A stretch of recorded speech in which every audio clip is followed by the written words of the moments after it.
తెలంగాణ రాష్ట్ర చరిత్రలో రైతు బాంధవుడిగా కేసీఆర్ నిలిస్తే రేవంత్ రెడ్డి ఎప్పటికీ రైతు ద్రోహిగానే మిగిలిపోతారని బీఆర్ఎస్ వర్కింగ్ ప్రెసిడెంట్ కేటీఆర్ పేర్కొన్నారు. రైతు భరోసా నిధుల విడుదల కోసం కాంగ్రెస్ ప్రభుత్వం సభ ఏర్పాటు చేయడాన్ని ఆయన తీవ్రంగా తప్పుపట్టారు.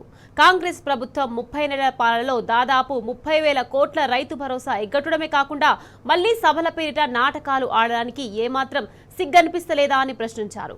గత 2.5 ఏళ్లలో ఎగ్గొట్టిందే ఎక్కువ అని 70 లక్షల మంది రైతుల శాపనార్థాలు పెడుతుంటే ఆశీర్వాద సభల పేరిట డ్రామాలెందుకని నిలిచారు కేటీఆర్. కేవలం ఒక్క బటన్ నొక్కి వేయాల్సిన రైతు భరోసా కూడా బహిరంగ సభ పెట్టే రేవంత్ పిఆర్ స్టంట్లు చూసి రైతులు అసహించుకుంటున్నారన్నారు. అరకొరగా 1-2 ఎకరాలకు చేసి చేతులు దులుపుకుంటున్న రేవంత్ సర్కార్ను రైతుల శాపం వెంటాడడం ఖాయమన్నారు కేటీఆర్.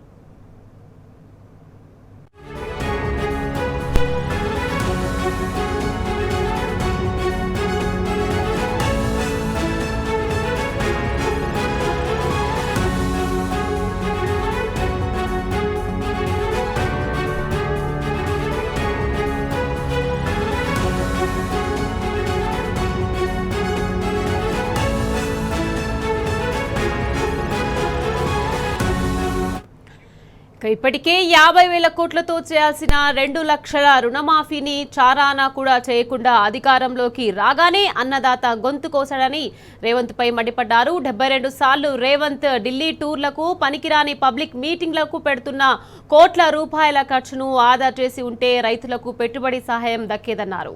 ఇక రాష్ట్ర వ్యాప్తంగా యూరియా దొరక్క అల్లాడుతున్న అన్నదాతల కష్టాల నుంచి అటెన్షన్ డైవర్షన్ చేసే ఈ దిక్కుమాలిన చర్యలు ఏమాత్రం పనిచేయవని గుర్తుపెట్టుకోవాలన్నారు. కేంద్రం పంట ఎంత కొనాలని చెబితే అంతే కొంటామన్న రేవంత్ సర్కార్ చేతగారితనాన్ని చూసి అన్నదాతలు పట్టలేని కోపంతో రగిలిపోతున్నారన్నారు. కేసీఆర్ టెన్షన్ గా 11 సార్లు 73,000 కోట్ల రైతు బంధుని నేరుగా రైతుల ఖాతాలో వేసి రాష్ట్రంలో వ్యవసాయ విప్లవానికి నాంది పలికారన్నారు. 10 ఏళ్లు పండగలా సాగిన వ్యవసాయాన్ని దండగలా మార్చి రైతుకు వెన్నుపోటు పొడుస్తున్న ఈ ప్రభుత్వ దుర్మార్గాన్ని అన్నదాతలు ఎన్నటికీ క్షమించే ప్రసక్తే లేదన్నారు కేటీఆర్.